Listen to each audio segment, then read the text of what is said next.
भारत में lady doctor ने रिश्वत लिए बगैर हामला खातून के ऑपरेशन से इनकार कर दिया, जिससे बच्चा मां के रहम में ही दम तोड़ गया। भारतीय मीडिया के मुताबिक ये अफसोसनाक वाकया रियासत कर्नाटका में पेश आया, जहां एक हामला खातून बच्चे की पैदाइश के वक्त ऑपरेशन के लिए अस्पताल पहुंची, लेकिन वहां इससे ऑपरेशन के एवज पहले रिश्वत तलब की गई।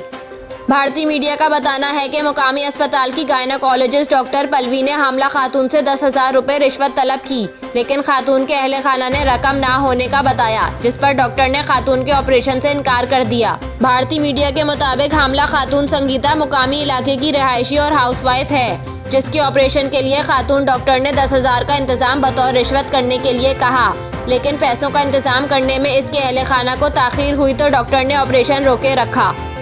भारतीय मीडिया के मुताबिक डॉक्टर को 10,000 रुपये रिश्वत दिए जाने के बाद जब ऑपरेशन किया गया तो ऑपरेशन में ताखीर के सबब बच्चा मां के रहम में ही इंतकाल कर चुका था। वाक़े पर खातून के अहले खाना ने अस्पताल में शदीद एहतजाज किया, जिस पर मुकामी कमिश्नर ने खातून डॉक्टर को मुअत्तल करके रिपोर्ट तलब कर ली।